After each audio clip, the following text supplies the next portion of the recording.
start with the pledge. I pledge allegiance to the flag of the United States of America and to the republic for which it stands, one nation, under God, indivisible, with liberty and justice for all. Thank you. Do roll call attendance, please, Marty. Mary Jo Rosmanowski, Here. Mary Jo Radcliffe, Here. Patty Jacobson, Laurel Meek, Here. Amy Huffman, Naoma Thundercloud, Scott Barton. Here. Okay, we have a quorum, so we will proceed. Has the meeting been notified to the public according to open meeting laws? Yes. Thank you. I'd like to make a motion to move some items on the agenda, moving 9.5 after employment recommendations. Second. Okay. Oh, I'm not done with the motion yet. Okay, and then to move all of student success at the end of the meeting. And here are reports at the end of the meeting, rather. Okay? Yes. Second. Okay, motion has been made and seconded. All in favor say yes. Yes. Okay, we'll go ahead with that. We're now at the public comment portion of the meeting. Is there anybody who would like to address the board?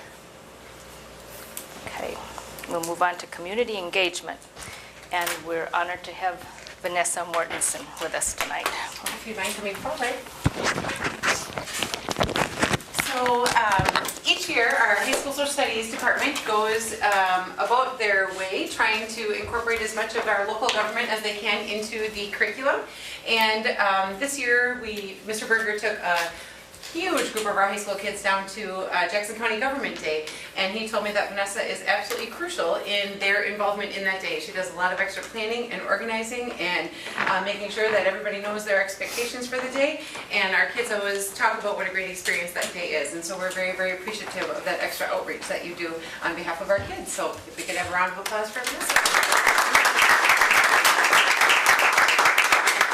I personally know how much it takes to coordinate all those county offices to do what they do, and how important it is for our students to know, and all of the Jackson County schools. It's not just our school districts. Yeah, congratulations. Thank you. Would you look this way for? Perfect, thank you. Would you like to say a few words? Yes, I would. I was just at a conference all week, and so I got a call today letting me know that I've got this award and that I am very thankful for getting this. It is a lot of work, and it's an honor to be recognized for the work that I put in. But I would also like everyone to know that it's not, even though I do a lot of the preparation and planning for this, there's so many people involved that I'd like to say thank you to those people.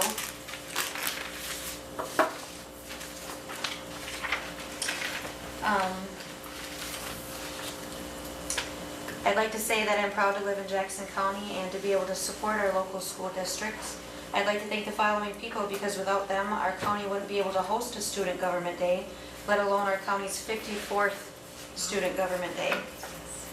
I'd like to thank Randy Beardsey, our Veteran Service Officer, and the American Legion for introducing me to this event and letting me run with it. It's a lot of planning, and I know that it isn't something they just let anybody do. I'd like to thank all of the county departments for their participation and willingness to let our future generation get an inside look of how our county functions. I believe it is an awesome opportunity for our students. I'd like to thank Ray Ransom, County Board Chair, for being so involved with our county programs and with our schools. His motivation and positive thinking is contagious, and I believe we're lucky to have him on our team. I'd like to thank the Black River Falls, Lincoln, and Melrose Mindoro school districts and staff for coordinating with me and making this a remarkable day for our students and everyone involved. I'm already looking forward to our 55th Student Government Day next year. Thanks again.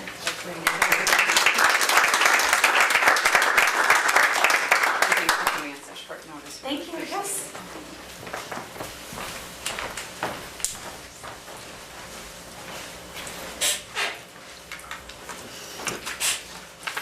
And Vanessa, you're certainly welcome to stay for the rest of the meeting, or you may go.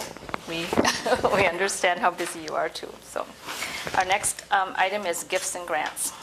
So this month we asked for the acceptance of all of the Education Enrichment Fund grants, and ironically, we have two of our school board members who are on the Education Enrichment Fund as trustees, and so they are certainly very, very, very aware.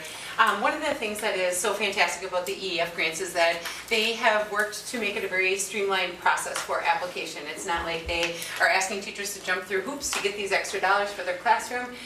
They make it happen pretty easily for them. And so there is a whole host of topics that they are requesting, and the bottom line is that there was over $20,278 worth of grants that were awarded this year from that Education Enrichment Fund to all of our classrooms. And so when you think about some of the uniqueness, there's let me think. The Red Creatures putting a garden in. There's the alternate seating, several requests for math manipulatives and for building a nonfiction book area, the Green and Healthy Schools initiative. There's just so many different things and such a wide variety of topics that they request that you could honestly say it touches every building for certain, and hundreds of kids when you add all of that up. And so, how many trustees are there? How many trustees are there? There are 12 right now. 12 trustees, and those 12 do a fantastic amount of work on behalf of our students. And so we ask for acceptance of the $20,278.03 from the EEF. I make that motion. Thank you. Is there a second? Scott, second? Okay, all in favor say yes. Yes. Opposed? Okay, motion carried. Yeah, thank you, that's a great gift. For now, we'll move on to our people, focus on purpose, and we have some students, Elizabeth and Allie, with us tonight to present on their history project. If you wouldn't mind coming right up here, show me that's what's not in your eyes. And these are two seniors ready to walk the stage and graduate, Yes. but first they're going to share with us a little bit about their independent study Falls History Project. Hello. It's not necessarily for amplification, it is so that it connects with the camera back there, so you're all good. We do ask you to talk into it, but you're good. Okay. Hello, my name is Elizabeth Pardo. As Shelley said, I'm a senior at Black River Falls High School, and I have the privilege of working with Mr. Paul Ricken on the Falls History Project. If you didn't know, it's a project that was started back in 2002, and this is the 15th or 16th project. They didn't do a project last year, they did more maintenance on the website and stuff. Allie will tell you more about that.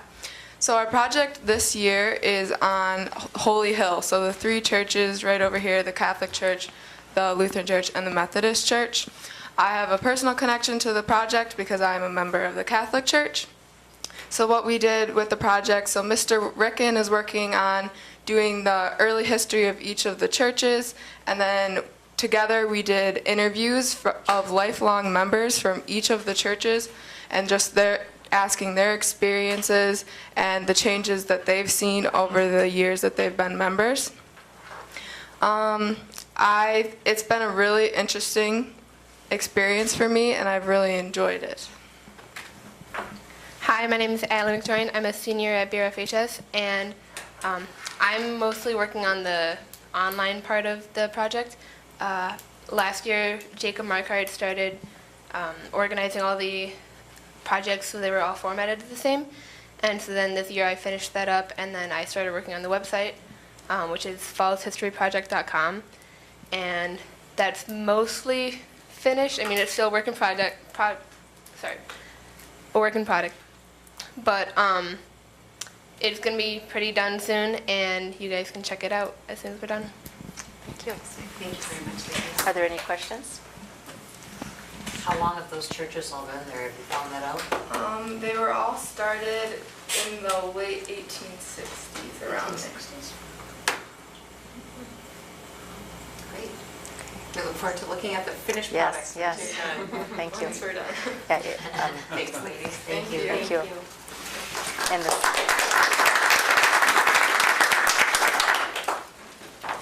next we'll do employment recommendations. Sure. Several of these you're already well aware of. Both Jean Helen and Betty Yankee have announced their retirement. We have Kelly Stecker and Katie Christensen, both leaving from the elementary level, both of them moving closer to their families. Mr. Schulte, the speech and language pathologist, if you recall, on our last budget recommendation that was approved, we wanted a full-time speech and language pathologist, and he was part-time. Bill has already retired a couple times and was not interested in full-time work, and so we will be looking for a full-time individual to fill that spot. And then just today, Mr. Phillips, our high school. I didn't know that. Just today, our choir director, middle school, high school choir director, and he is from the Fond du Lac area, and he's been offered a position at Sheboygan North, I believe, and so I shared how very appreciative we are for all the work that he's done over the last 5 years, and I made the comment to him that my personal goal is always to leave someplace better than I found it, and I feel like that's something he can very easily say as he moves on, and so he was extremely appreciative of the opportunities he has had, but he is interested in being close to his family, and his mom is very interested in having him closer, so that is where he is headed. So. Okay. Is there a motion to approve the employment recommendations as presented? I make a motion. I'll second. Thank you. All in favor say yes. Yes. Opposed? Okay, motion carried. Now we'll move on to 9.5 and Upper 90 Energy Efficiency Report. Mario and Ben? So the last time that Mario and Ben were here, they gave you an estimate, and they asked you to give them permission to at least seek the bids and see what the next steps were. We have good news to share tonight, that the bid environment was very positive. Not to steal your thunder, boys, but, but there is really good news to be had, and so they are going to update you. Again, last month you gave them permission to get us this far, and then tonight we'll be asking for action to move ahead with the project. So, Thank you, Shelley. Again, my name is Mario Melanzi with Upper 90 Energy. This is Ben Turpening. I've got some sheets to pass out as well, just as far as updates for the project, but Shelley's right. So we hit the bid market for the labor portion of the project, and very favorable bids as well. So I'm going to go ahead and pass this out. I don't have a presentation or anything like that, but I will keep a copy from the last time, just so we can talk about some reference as far as where we came from and where we are now. So while these guys are doing that, maybe I'll just kind of give, again, a high-level overview of the project. Again, we're looking at the low-hanging fruit at the school district. So it's 4 measures: LED lighting improvements, retro commissioning, building envelope, and destratification fans. So again, a little bit of an eye chart, but hopefully the information is organized for you. Basically, where the project changed from last time was in the LED lighting portion. So previously we were at about, in total, and I'll just speak in totals, but we can get specific if you have questions, it's right around $335,000. You're seeing right there about $235,000. So we picked up about $100,000 from the bid process and just getting more narrow with the scope from a less contingency standpoint. Otherwise, everything else has changed. So the scope, as far as the savings, the maintenance savings, the rebates, all of that stuff remained the same. But the payback improved from over 5 years to about 3.5, just for that particular measure. The other thing that I do want to note here is we are conservative on the rebate.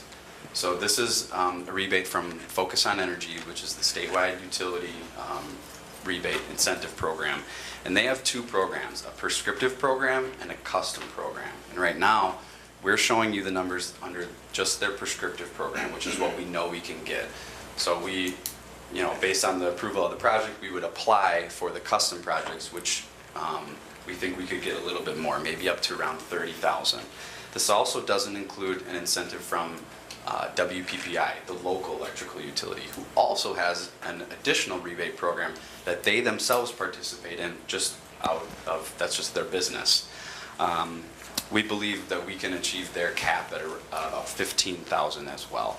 So again, without applying for that and knowing that we can get those, we just didn't want to show them. We're kind of showing worst case scenario here. in addition to the 22 listed Correct. for the LED, there'd be an Correct. additional 15,000 rebate. Correct, yep. That's what it's maxed out at, that 15,000. Yep. And Mike Hodges, just so the board remembers, when we went through our building project at Red Creek, he's the same gentleman that came and helped us with their rebates there, and he's already been in and met with Jill and with Yep. Ben and Mario, and feels really confident that there's more savings to be had through those rebates. So. Yep. under promise, over deliver, Absolutely, right? absolutely. The other things is last time we had a couple alternates for some new fixtures in the middle school LMC and band room and the high school LMC. So because we had a favorable bidding climate, we went ahead and included those alternates. Those spaces definitely need, new fixtures. You can retrofit them, but it's just not cost effective when a new fixture is only more or less a little bit more. So those are some of the changes on the LED lighting side. On the retro commissioning side, this piece is more or less yet to be bid. So the reason that that's the case is because there's a good deal of due diligence that goes into writing those specifications. It's just a complicated measure, more or less. But these will also hit the street as well, to maybe like your local controls person, who I know like Winona Heat and Vent takes care of it right now, so they would get a shot, as well as some folks that we know that we might bring to the party as well. And just because I'm seeing some uncertainty, the reason that we don't bid that one out ahead of time before deciding to go ahead with the project, that person needs an exceptional amount of knowledge about how the systems are currently operating and how to, because some of this work is how our settings are working, as well as some of the replacement, all of that stuff. There's a high amount of knowledge that needs to go into this, so to have them bid it before we have any sense of whether we're going to move forward with the project or not, it's going to cost us a lot upfront to get to that point, and so. Correct. That's. Correct. Yep, we're carrying a budget that we know we can meet with this, but like I said, this will hit the bidding climate as well. So we don't have to worry about that bid coming in way over. Correct, what correct, that yep, is. yep. On the building envelope side, that is a more or less a specialty contractor that specializes in building envelope. They're out of Oshkosh, and they do this measure at, they've probably been in 100 to 200 schools in this state, and they do building envelope work all over the nation. I've tried working with other folks, and it has not worked out very well for me, so they're more or less a preferred contractor in that essence. And the last one there is destratification fans. We did bid this work out, the electrical work associated with it, and the only other component is the material, which is the actual fan itself. So this was bid in conjunction with the lighting. So the same folks that are going to be doing the lighting will be doing the fans as well. So do you want to just speak a little bit, Ben, to the bidding climate as far as the local electrician who we had kind of, looking at some of this? Yeah, so we received 3 bids for the lighting and destratification fans. One was Bar Electric, local electrician, and then Bush Electric, also a local electrician. And then we had a company that we work with called NCLED come in and as well from, they're out of the Fox River Valley area to bid as well. So we had 3 competitive bids on that. Bush Electric ended up winning the bids. We met with Jill and Shelley last week. They received the bids and we kind of opened them together, went through them, and Bush Electric was the lowest bidder on that. And we qualified their bid to make sure they were capable of doing the work in the timeline that we're looking to do it, and they met all our requirements that we would request of a subcontractor. So they were, it would be a nice project for a local electrician to do. I would just highlight, the board may or may not be familiar with Bush Electric, but he has 3 kids in our district right now. He was extremely aggressive on his pricing, and we feel like that was his way of saying, we'd really like to partner with the school district. He certainly has been a host of some of our work-based learning students as well, as being an active part of our community. And so we appreciated, not only did he want to partner with the school, but he was willing to be pretty aggressive on his bids in order to make that happen. And so as I pointed out, the LED lighting was about $100,000 less than where it was about $100,000 less than it was a month ago. A large portion of that is due to his aggressive bid. And so we asked him to check to make sure, because this is a big project for a very small company, check to make sure that they can handle it. And we talked about timing, that we would need the Forest Street Middle School and High School done this summer, but that the bus garage and district office could certainly wait until when school had started again. And they checked, and he feels very confident that he can do that. So we were really pleased with his willingness to work with us. Yeah, absolutely. How many people and, at what rates and all of that type of stuff. I also think we're picking up a good deal just on travel. We work with lighting contractors, not even electricians. These folks are just lighting contractors, and they'll travel, they can do a fixture pretty quick, and they travel around because of it and whatnot, and they couldn't get as competitive as where they got. So we were certainly pleased as well. Mario, even the contractor you're referring to, the lighting contractor, their bid was lower than your original estimate even. Correct. Yeah. So there was some aggressiveness on a few Yeah. folks' part, but Yep. Bush And we- Electric was very aggressive. Yeah, and we had talked a little bit before, we put some contingency in there to our budgets, given that we were kind of bidding it late into the season, right? A lot of people have their season and their summer already full with construction, so real nervous about that, but we did not have any ramifications from that when it came to bidding, which is great news for the district. I have a question about those de-stratification fans. Yep. The payback isn't for 12.6 years. How long do these things last? Yeah, certainly the shelf life is longer than 20 or 12.6 years. I want to say like 20. They're warranted for 3, but they're designed to run all day, every day. So I could certainly answer that question. I could get an answer for you Well, from the I'm just manufacturer, wondering from the about that's a specific. long payback on that one. It certainly is. I think in this instance, we're going for gathering as much savings as we can and more or less balancing the system in those spaces. Part of Typically, the benefit of that also is the comfort when you're in those areas, because there are such hot and cold spots right now, and so that would be added comfort when people are gathered in those gymnasiums. we've done them in some like common spaces that have like a second floor mezzanine, and Shelley's right, one of the main comments we get savings aside is, wow, the space feels much more, you can feel the air moving, you know, more or less. I really appreciate the presentation you did prior to this, so we can understand Sure. the concept with Sure. the de-stratification fans and everything. And just as a summary, then this is, we voted for them to move forward to get the bids, and then now we need to take action if we want them to continue on with this project. And Jill and I are recommending that at this point and at this price point, that we would take it out of our fund balance as opposed to having to incur any costs in interest or repayment, that we would take it out of fund balance, knowing that particularly the lighting, the largest portion, that payback time is pretty short, that we could rebuild. We have a policy that says 21% of our operating budget will be in fund balance. Even with this expenditure out of it, we would still be above that 21%.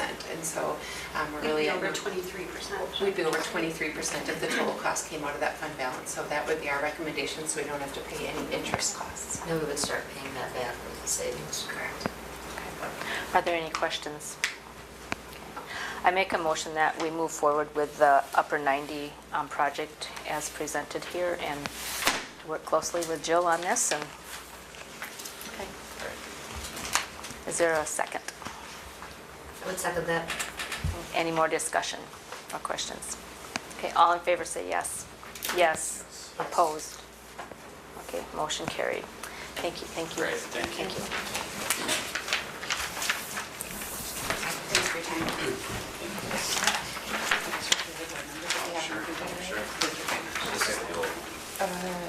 Yes, this is. Thank you. Okay, and with the revised agenda, we'll move on to finance and facilities. You received the monthly expenditures in your packet.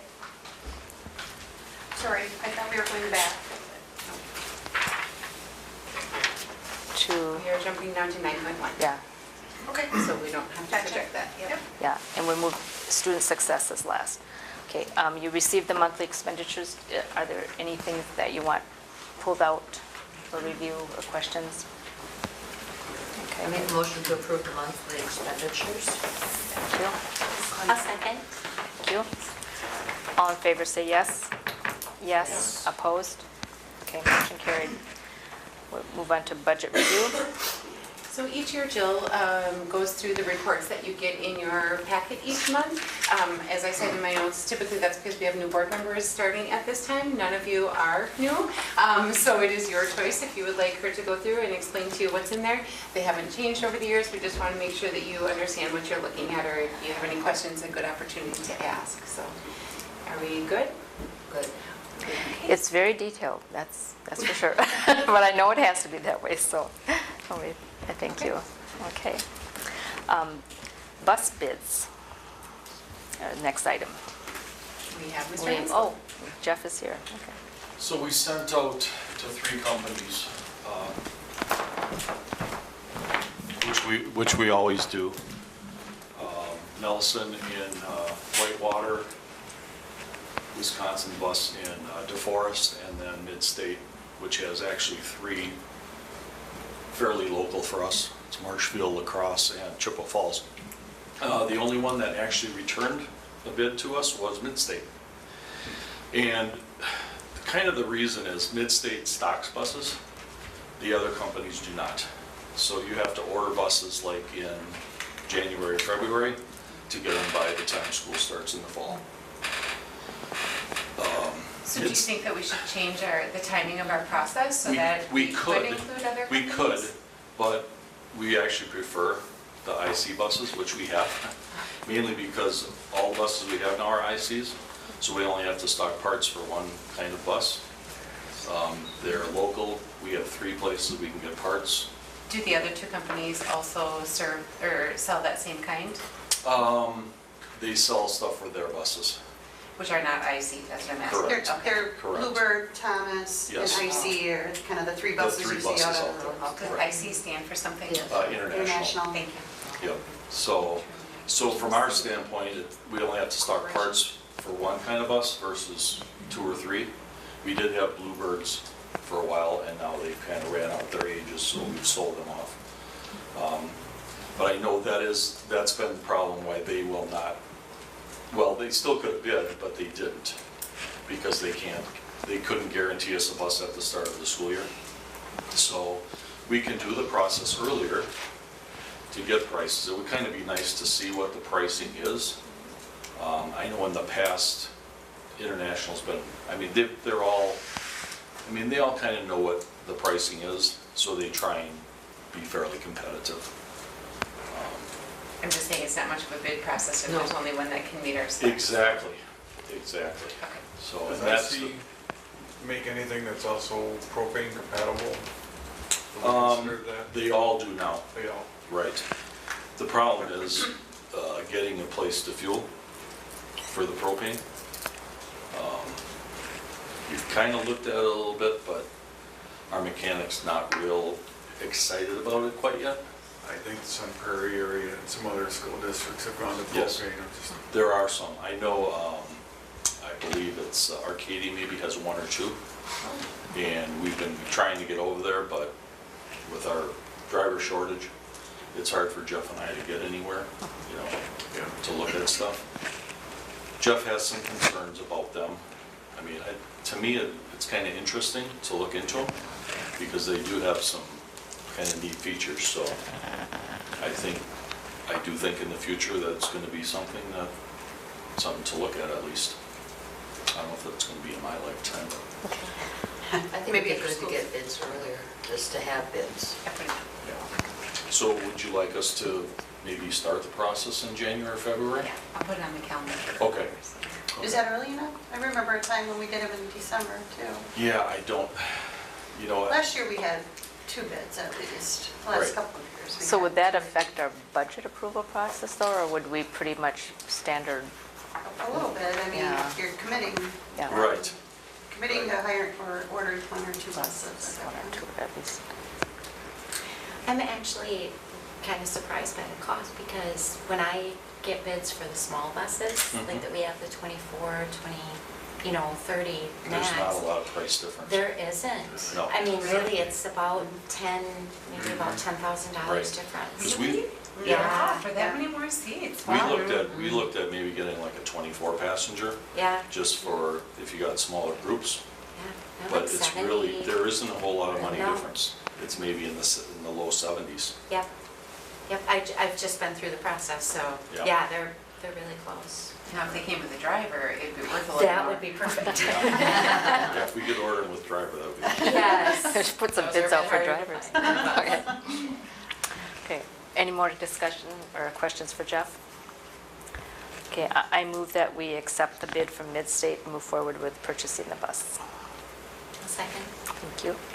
All in favor, say yes. Yes. Yes. Yes. Opposed? Okay, motion carried. Thank you, Jeff, Thank for you. coming. Thanks, Jeff. You bet. Appreciate your time today. Move on to open enrollment applications. So there are two separate motions that we need. One is for open enrollment in and one is for open enrollment out. And just a reminder that these are the very, very, very preliminary numbers.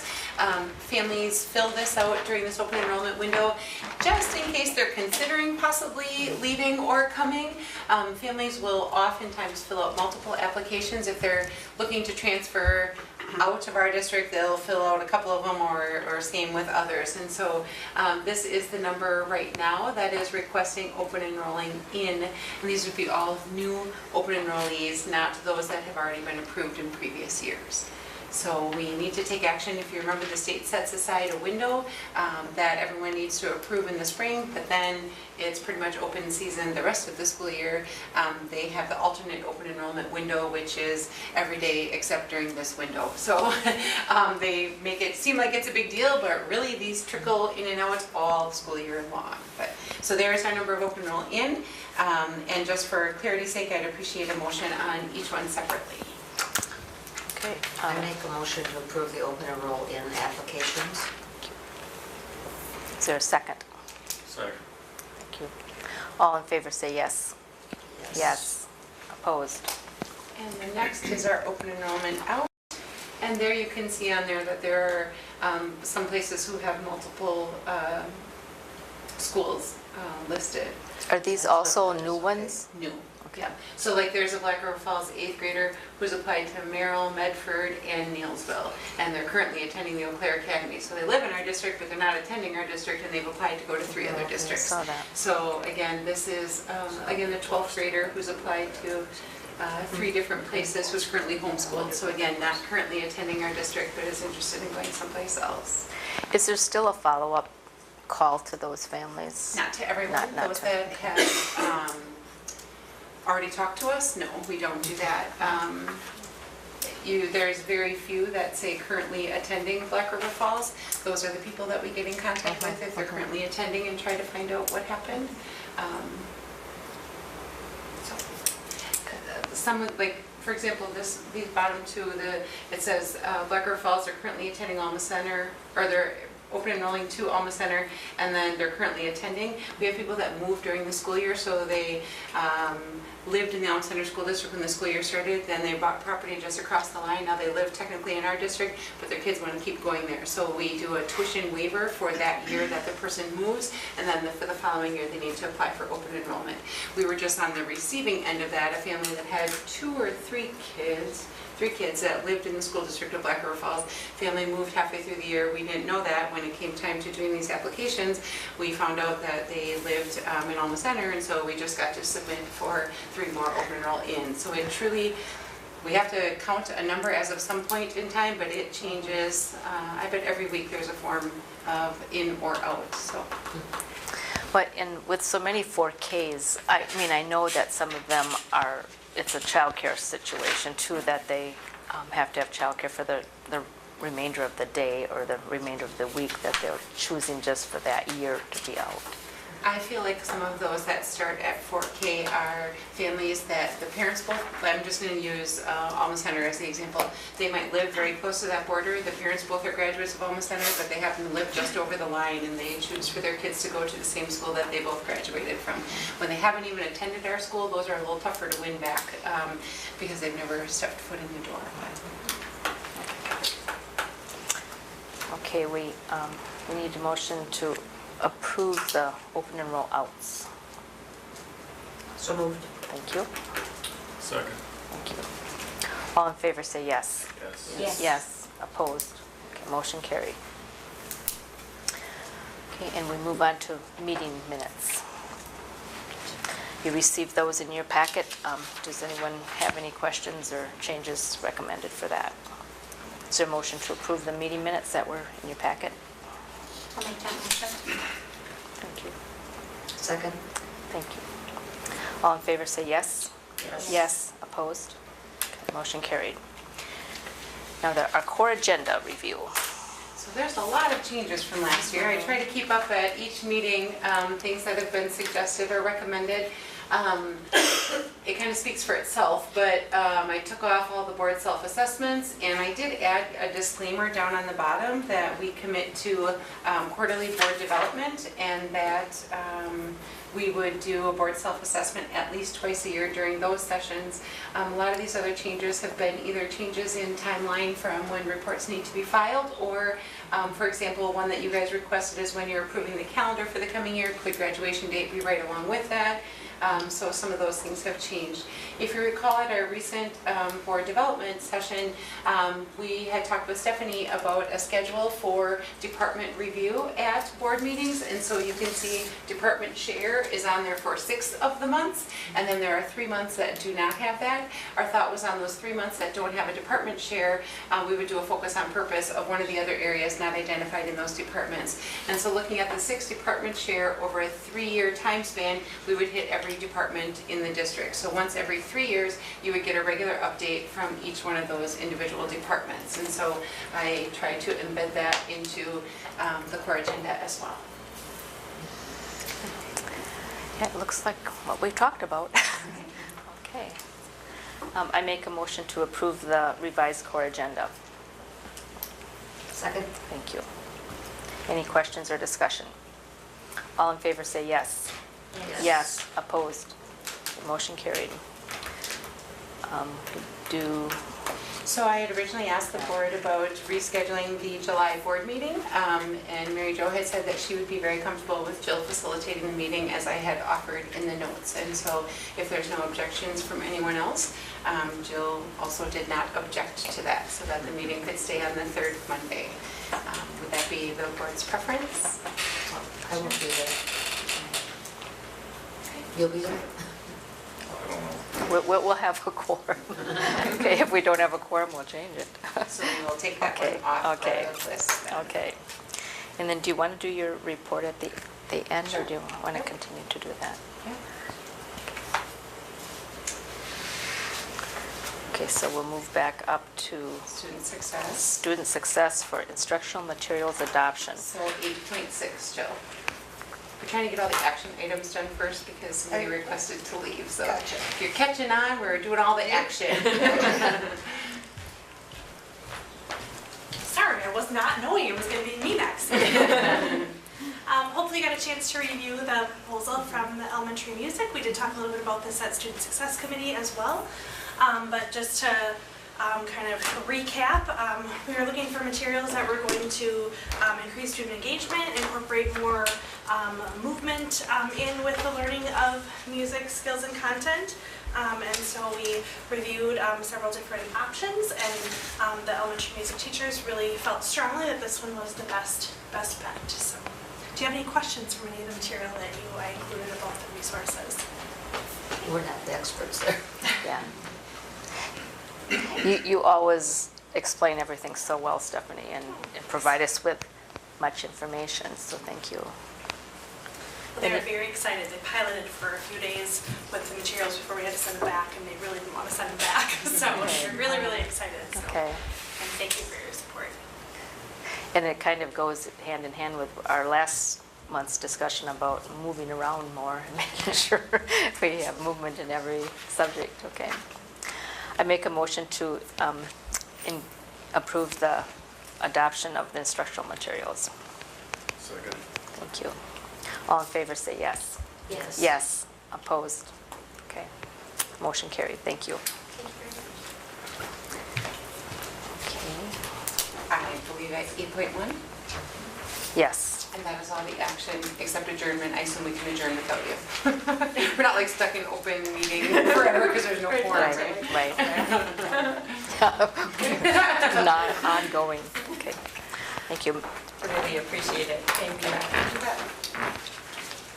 All right, Mr. Ruiz, up to kick off our continuous improvement plans. What I've asked him to do is start with a review of the 17-18 year and then use that as a launch pad for what is to come in the 18-19 school year. So that's what we're about to see from the middle school. Thank you very much. Appreciate the opportunity to give a quick overview of the middle school continuous school improvement plans from this current year and where we're headed for next year. Certainly ask if you have any questions throughout the presentation, and then at the end too, if you guys have any questions. I will make sure I'm going in the right direction here. Okay, here we are. So in a reviewing for this year's plan, broken down into two areas, academic and school climate. And for the academic goals for this current year, kind of a standard goal we've had for the past several years is trying to reach 70% of students who will reach their moderate growth goal, otherwise known as their SGP, in reading and math as measured by the STAR test from fall to spring.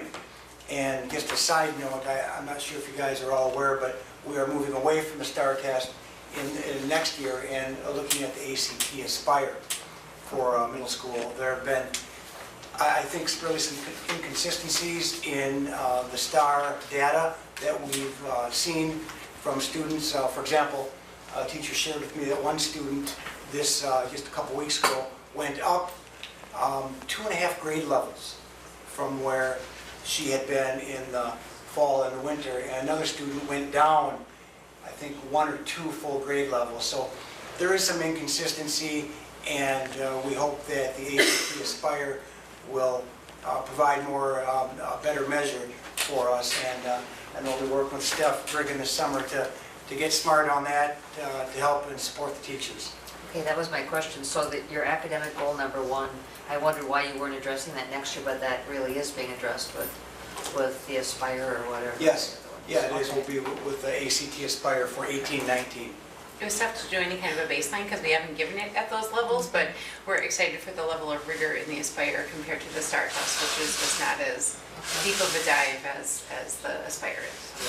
Yeah. And also I understand, I know one of our teachers, Amy Reckham, is writing a grant for some software, some materials that align with the ACT Aspire that addresses specific areas in the test that students fall short on, and some of our real academically struggling students, and then we'll be able to address those areas with the intent of improving their learning and their achievement.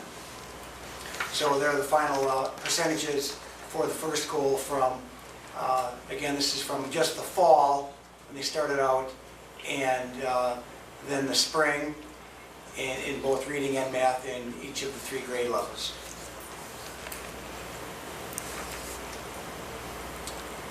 And we also want to increase the percentage of students at or above grade level in reading and math by 5%. And Jill, will that slide go up a little higher? The formatting got all wonky. I'm not sure why that happened when we downloaded it. It wasn't like that. No, it wasn't. No. I did make some adjustments today. The original Word docs are in the packet, you know. This was never on a Word doc. It was a PowerPoint. It's a PowerPoint, I Yeah. can't adjust it. You made it. Yeah. You made it in Google Docs. I didn't link the Google Doc one. So if you made updates, this would not be it. I downloaded it into PowerPoint last Okay. week. No, I just did it in PowerPoint adjustments. Okay. So, but there wasn't anything significant. So I don't know why it's I know off there a little bit. yeah. Sorry about that.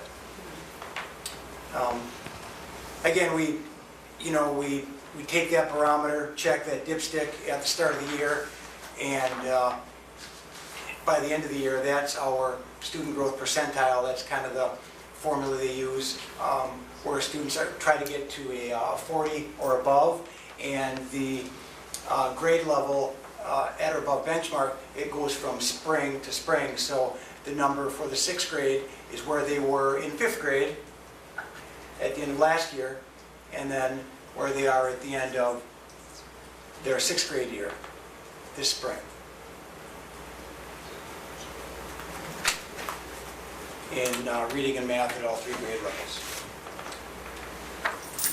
And some of the things that we worked on this year to try and improve that, the mindfulness, I believe I spoke on that earlier in the school year. The PBIS, Tiger Way coaching through CISA with Jesse Sloan helps not only address student behaviors, and of course good behaviors oftentimes translate into a better classroom performance, but also trying to get students to take ownership of their own learning. The math grant continues, real hard work from our staff on that. And also to try and improve students and where they are, what they want to do, taking ownership of the school. We improved some of the areas across the building, and I'll address that later too. We had a lot of success with the student success assemblies. Instead of doing 3 a year at roughly an hour and a half apiece, we did assemblies once per month for probably 20 to 30 minutes.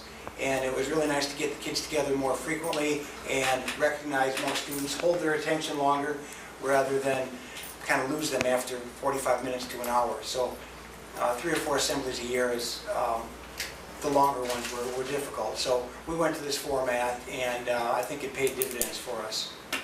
And many of you may have noticed throughout the building some of the really neat quotes that are up on the wall. And I know Dr. Severson helped get those aligned, color coordinated and everything. And the student areas with pictures of students that will be on there for 3 years. And then those pictures will be given to the students, and some of them will go out to the executive building at the Ho-Chunk Nation. And we did, of course, ask student permission to put their pictures up as well as their parents. So some did not want to have their pictures up there, others thought it'd be great.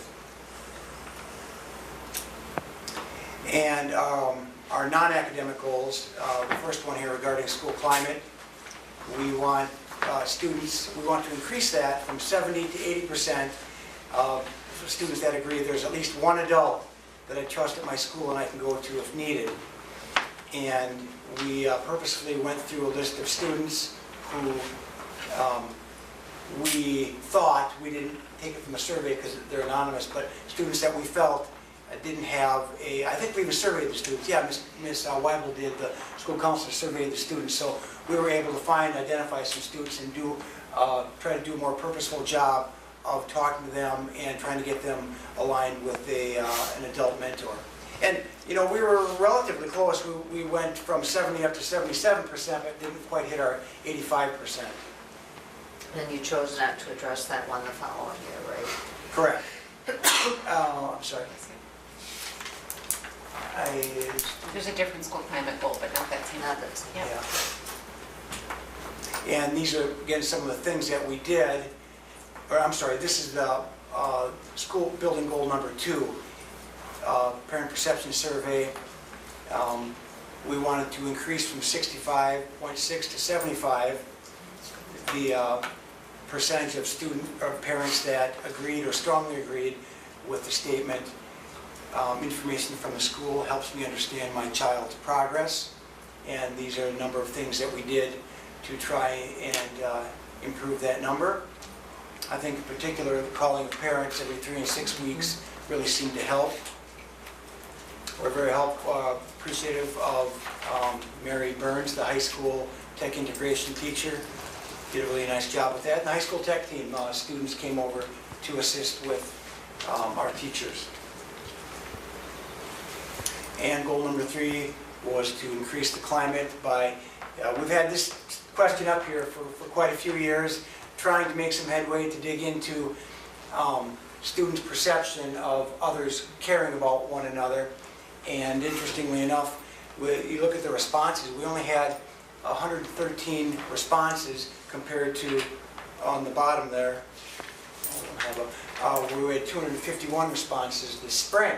So that, we only have 360 kids in the school, so that's quite a high number of students that responded.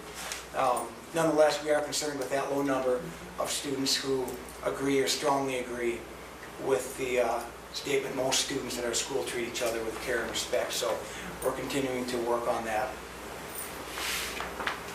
Again, the student ownership areas, I touched on that a little bit earlier. And for 18-19, for the coming year, increase the percentage by moving the close range to the ready range on the Aspire. And things we'll try this coming year. I believe everyone's aware that we do have a new schedule, and really appreciative of all the staff that put in so much hard work and time into that, particularly Asa Weibel, our school counselor, and Steph Brigham Shelley was really integral in that too, helping us through the scheduling process. So we will increase the amount of time for math instruction from 43 minutes the past number of years to 80 minutes daily for math and for language arts, literacy arts. If I could, while we're talking about literacy arts, one thing that we were also able to fix through the scheduling, it always happened with one grade level or maybe more than one, where they had part of their ELA block and then they would go for lunch and recess and then come back for the second part of the ELA block. And the teachers just hated it and hated which group that, really resented the lost time for that group. And so with the schedule change, we were able to eliminate that it's an even number before lunch and after lunch, so nobody will have that split block. I think it was only one or two grade levels that had that every year, but yes, that was a 7th and 8th grade. high irritant by the staff every year. So. Yeah. The middle school, the 6th graders will stay the same. Theirs were always blocked back to back. So, goal number 1 for school climate, work to increase the consistency of staff expectations of student behavior. In other words, we are inconsistent in what we expect from students. While one person may not say anything to a student walking down the hallway without a pass or a student handbook, another one might say, turn around and go back and get it. I mean, some of the most basic of things, we've got to be on the same sheet of music. We made some headway a couple months ago when we addressed hats in the building and what kind of water bottles are allowed. And is it clear liquid? Can they have colored water or flavored water? Once we get on the same page, we can really make a lot of progress. So that's one of the things that we definitely need to work on is consistency and try to bump that up from 48 to 60%. And these are the things, some of the things we'll try that will help us attain that goal. Wrong way. Did I? That darn clicker. Yeah, I stand corrected. Yeah, well, staff were really adamant about the leadership team that it was not okay for middle school kids to call Pam Holcomb Miss Pam, or to call Kayla Knight, one of the secretaries, Miss Kayla. Rather, it should be Mrs. Holcomb, or Ms. Knight, or Ms. Weiss. So they just felt it would add a little more maturity or professional air to the school climate. And so we're going to have to work on that because a lot of staff are comfortable, the support staff, being called Miss Rhonda or Miss Nikki. So we're going to give that a try, and students won't be disciplined for using it incorrectly, but we will address that. And just some of the behaviors that we want to target. Reviewing the staff student handbook. We had some discussion on dress code this year, as we have pretty much every year, particularly in the spring when the shorter, less bulky clothing comes out. And less bulky is a really good way to put it. Yeah, well, how do you say that tactfully? It's a good word. Okay. And yes, we're continuing to address this question. Most students at our school treat each other with care and respect. And how we will do this. I don't know if anybody remembers the middle school, the SAP, the Student Assistant Program. I know Chad does. He was a part of it. It was before my time, so it was more than 18 to 20 years ago that students were identified in areas of, let's say, maybe incarcerated parents, or maybe drinking or drug use in the home. And then they were brought together to discuss by a qualified professional, staff who were trained on it, or typically a counselor, to try and get at some of these matters. And kids this age are good about opening up to one another about that, and I think they found some comfort in that. And so we're going to try and reintroduce that this coming school year. And will who will facilitate that then? Typically the counselors. Counselor, okay. Yeah. But they're only, we could have any number of groups. We'll see how many student groups we have, and if necessary, we'll ask a teaching staff member to take that on if they have the right training to do that. Back in the day, teachers could do them as well, because I was a SAP facilitator back then. Okay. So do the kids have a choice to opt in or out of that particular group, or they're just, Right, they don't have to how come they don't? participate in it. It's discussed first, they just aren't, your name put on a list, then you show up. Yeah, kind of some sensitive topics, so we want to make sure parents are aware and students are on board with it. And sometimes word of mouth gets around too, where, kids talk, well, hey, this is not bad, or you should check this out. Let's see. Okay, and increase our positive culture and climate of staff, and how we rate the overall culture of the building from 58% to 70% by the spring, a year from now. And some things we'll do to address that. I don't know how to say it other than to say it. People get frustrated when they have to sub a lot for one another, and middle school is a little bit unique the way we're set up compared to the other buildings. So there's a lot of internal subbing that goes on, but we want to recognize the staff handbook, but also work to try and come up with some ways to put in for time off that if they get long enough, like to that 2 or 3 hour range that we aren't covering internally, but we're putting in for a half-day sub, and Shelley's working with us on that too.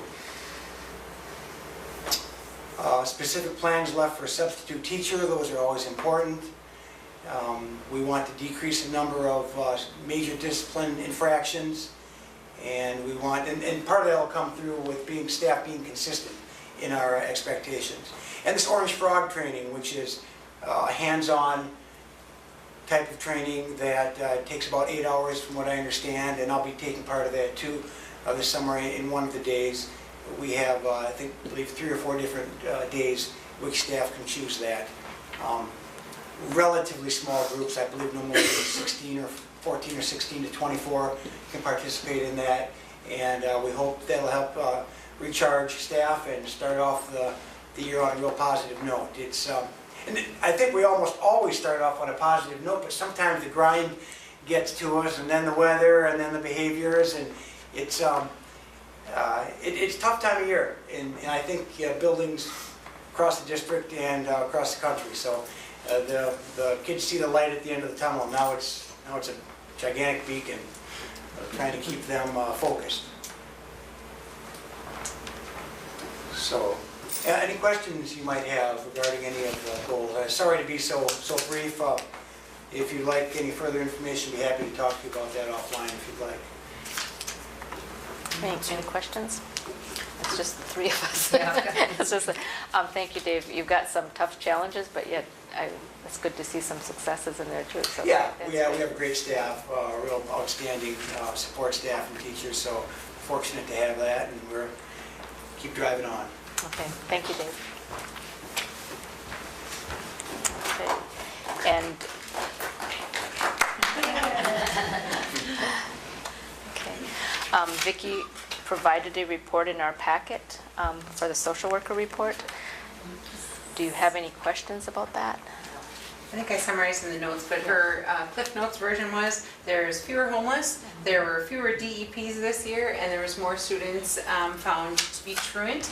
And if you recall, this year the Title VI grant is paying for a part-time attendance specialist, and Vicki just made a mention of how helpful that position has been in helping to combat the absences throughout the district. So I hope it was okay with you, but we had all of these reports on here last May, and they all came, so I felt like maybe they don't all have to come every year, and if you have questions, we could certainly invite them back, or they can do any follow-up. The only question I had about that is I'm wondering how many of those people are from the same families in different schools.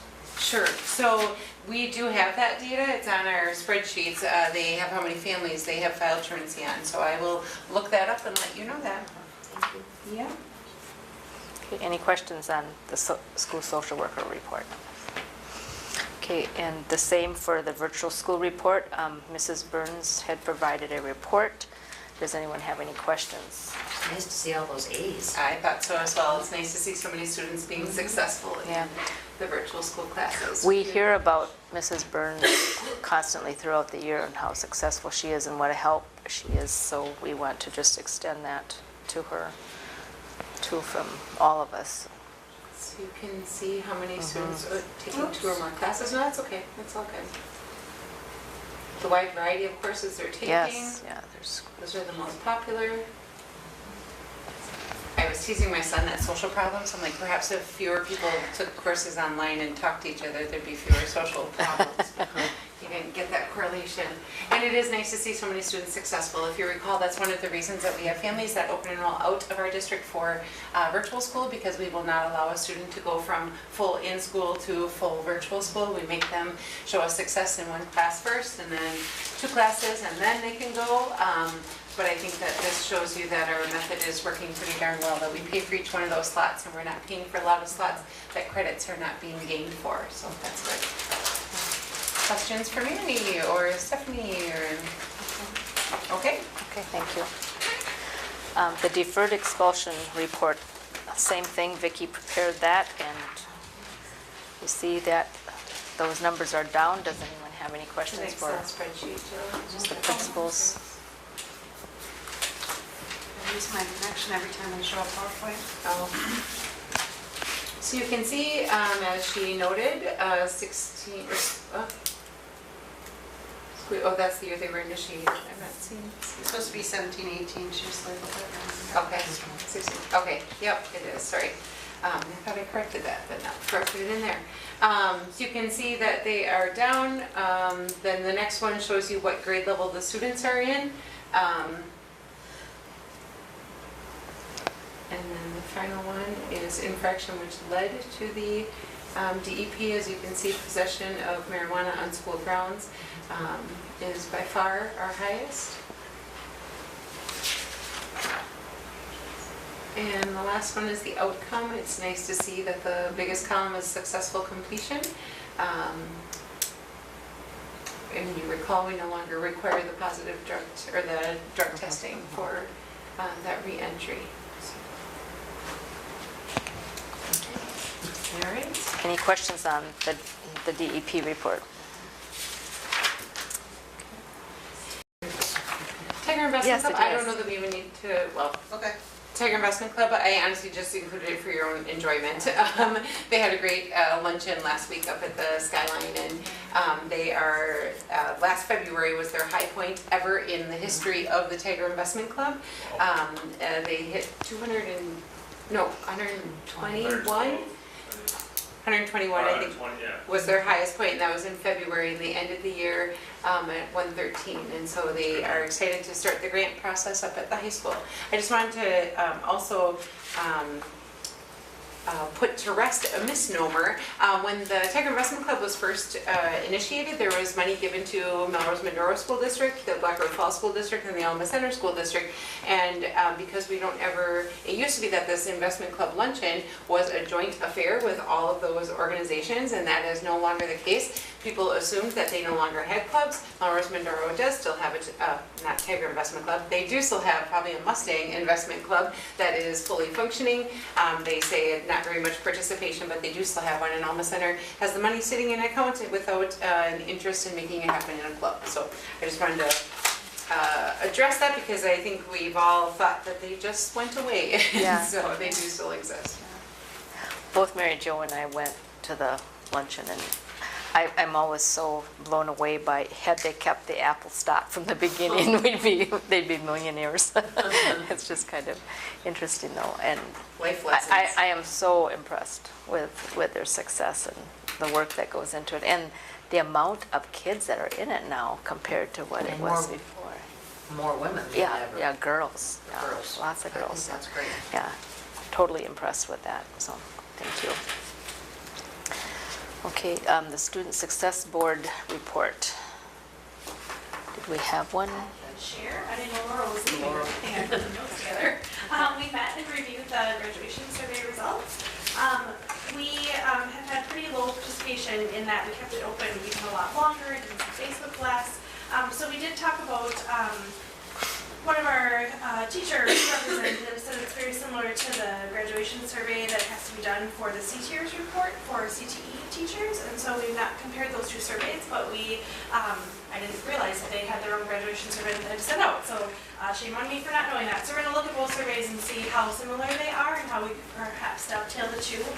And that particular teacher was sharing that at the high school they've talked about using their advising groups to encourage, because they're kind of like a little family that lives together for 4 years, so to encourage those students to reach out to the graduates and via Snapchat and all the other things that I don't know about, and try to get them to take the surveys. And so we're hoping to work together a little more on that for next year.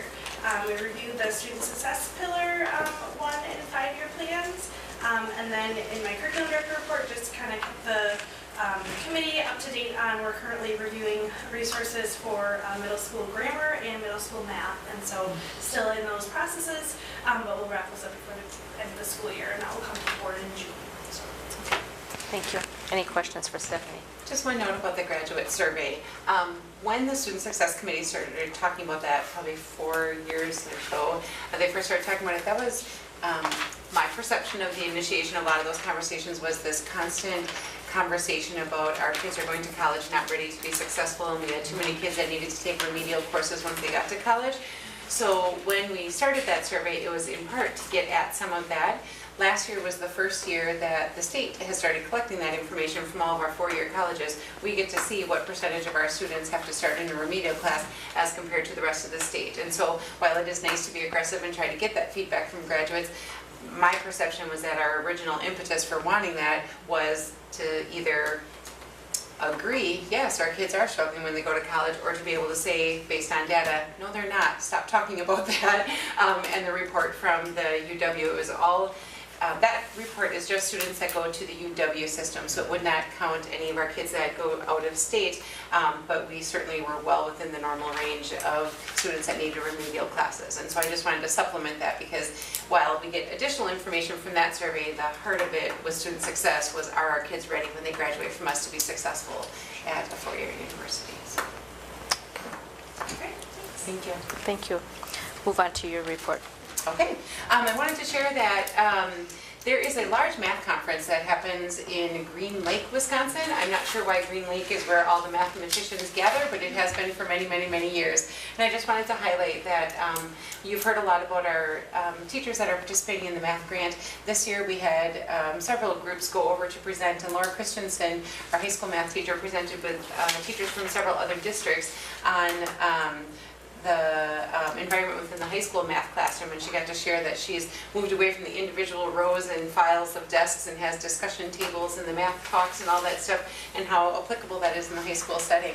And then Christy Roush went and did one with a large group of our other staff members on assessments in math, and she also worked with another, Christy did it twice, with a group of people from another district, and Rick got some feedback from the people who, obviously the people that do the math grant professional development are heavily involved in the Green Lake Conference, and they said that all of our staff did a fantastic job, and it was standing room only in some of their sessions, and so some very popular topics. And so again, it's nice to start changing the conversation around math instruction in Black River Falls, so we are very proud of them. I wanted to share with you that I've been working together with Chief Bakken from the City Police and Chief Earl Lemieux from Ho-Chunk Police to put together a request for a school resource officer from the Ho-Chunk Nation. Earlier this week I met with the 2 legislators from the District 1 area, and we were able to give them a lot of good information. We put together a proposal that I can send you guys electronically if you'd like to see, that makes the request for them to fully fund that position. And they asked some fantastic questions, and we talked about the uniqueness of a school resource officer, what does that person do during the summertime, and they had some great thoughts about building relationships with the youth services program that runs all summer, as well as if you look at our summer calendar, there's more summer school happening in different ways throughout the district as well. So they have not taken it to a vote yet, but they were very positive about it. Something that they mentioned was their concern that whenever, because they represent all of the communities that have Ho-Chunk families, that when one community asks for something, the others say, well, we'd like that too. If you're getting a school resource officer, we'd like that too. And so I said, I don't know if you guys recognize the concentration of Native American students we have compared to the others.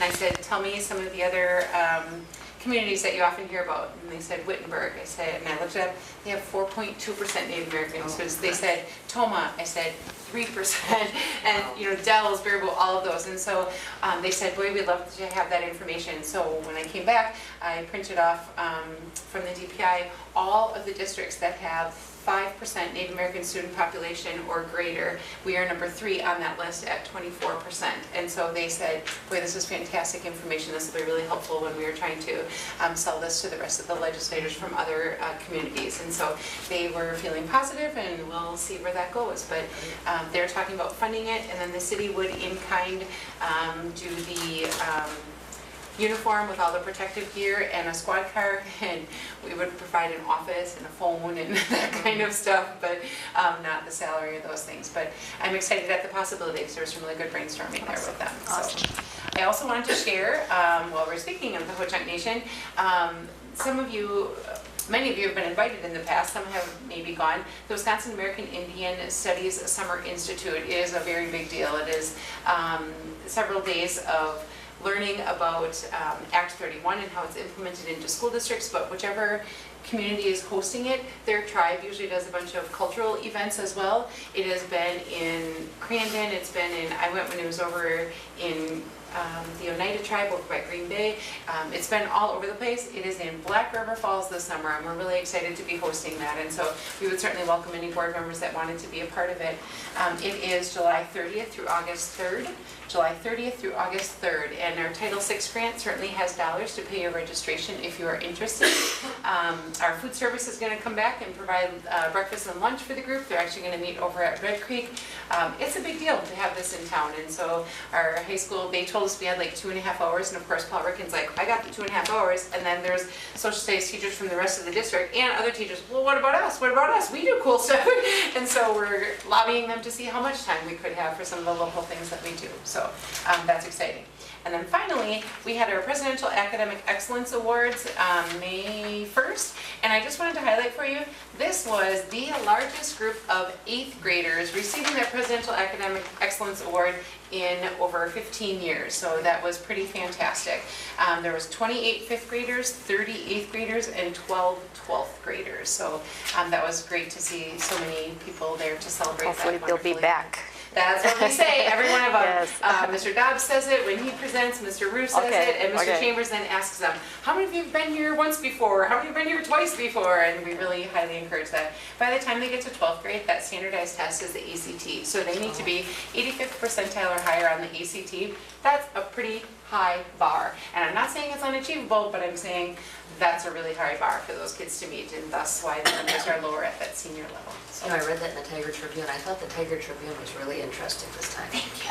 I thought everybody in the district that gets that, that's such a gift for them. Thank you. So I received a call this weekend. When are we going to be getting that Tiger Tribune again? And mine came on Saturday, so. Yeah, it was really Good, and because we were in the phase of doing the continuous improvement plans, we were going to bypass the building reports because we thought it was going to take longer. So they were not planning on presenting unless you had any specific questions for any of the buildings.